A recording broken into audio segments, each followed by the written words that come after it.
उधर दूसरे धड़े में आपको बता दें कि एनसीपी नेताओं का क्या कुछ कहना है इस पूरी राजनीति पर, आप वो भी सुनिए। Whatever Mr. Sharad Pawarji expects and whatever he wants, here is a man who will do everything for him. See, basically, treachery, गद्दारी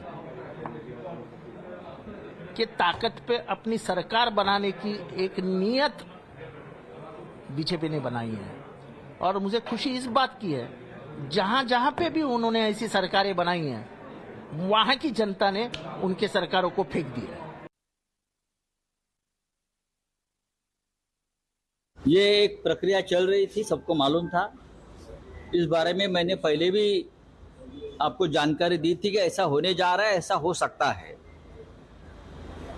उसका मतलब ये है, जो मुख्यमंत्री है आज के मिस्टर एकनाथ शिंदे, उनके ऊपर जो डिस्क्वालिफिकेशन की जो तलवार लटक रही है, वो जल्दी ही गिरने वाली है।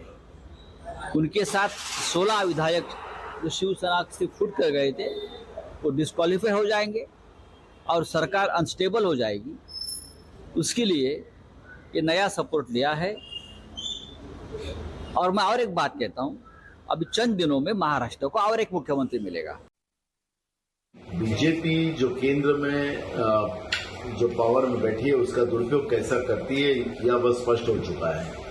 ऑपरेशन लोटस के नाम से कीचड़ बनाकर देश की राजनीति को खराब कर, आज महाराष्ट्र में जो तमाशा बीजेपी ने बनाया है, बीजेपी सत्ता के लिए कुछ भी कर सकती है, किसी का भी घर तोड़ सकती है, किसी को ईडी का डर लगाकर, किसी को पैसे का प्रलोभन देकर उनको अपने दल में लेना, ये बीजेपी का अब ये रूल हो चुका है।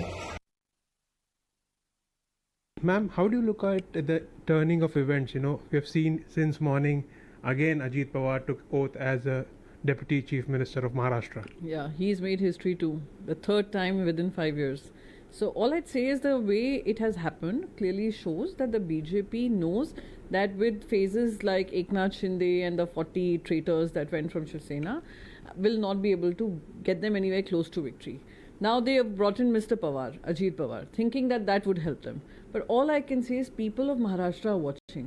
People of Maharashtra are seeing how an unelected government continues to take charge of the state and also is indulging in immense amount of corruption.